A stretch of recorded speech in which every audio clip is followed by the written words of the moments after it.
Ladies and gentlemen, welcome back to this mini-series. Today, I'm going to be talking about safe spaces. In this series, I talk about the different terms and I just offer some clarity and some examples. Of course, there's a lot more to say, but I hope that you enjoy. Now, in terms of safe spaces, what does it mean to have a safe space? Well, it means that it's a place that people can go and feel safe. What's wrong with that? Well, nothing is really wrong with that.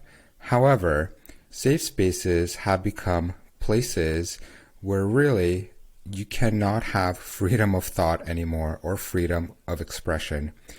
This term has been really hijacked right now, and it's been used to drive a narrative. And this narrative is that the LGBTQ community cannot be criticized at all, because they're trying to create safe spaces for these kids.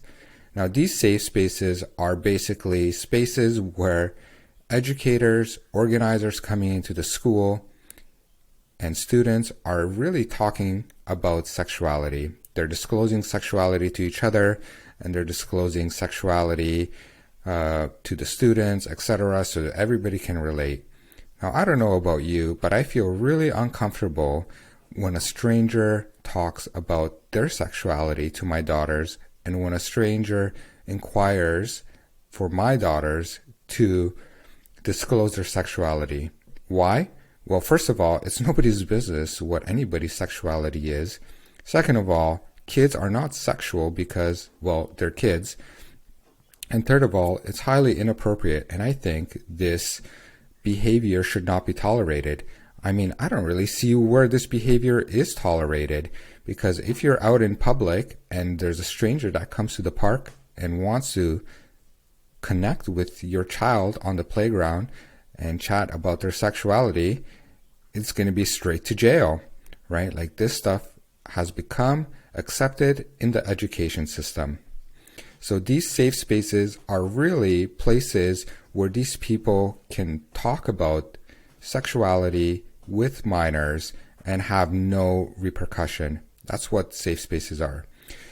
And if you really think about safe spaces, the irony in all of this is that women have their own places as well. Women have their own change rooms and their own lockers and all this stuff, right?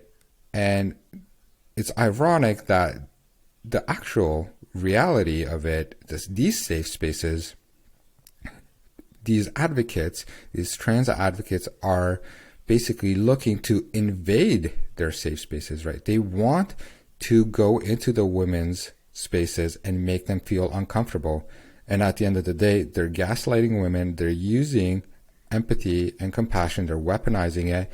So these women in general can start tolerating their bad behavior and not feel like they're infringing on rights, when in fact their rights are being infringed on and they're being made to feel uncomfortable.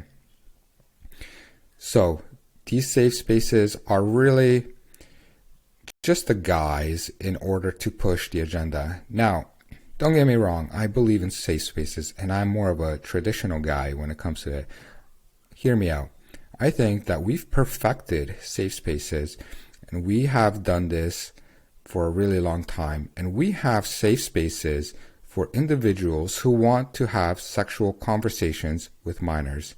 I think these safe spaces are called jail cells, and these people need to be put in their safe space where they can feel like they can talk about it over there. They got to talk to somebody, straight to jail. That could be their safe space as a result of having conversations and soliciting minors on their sexuality.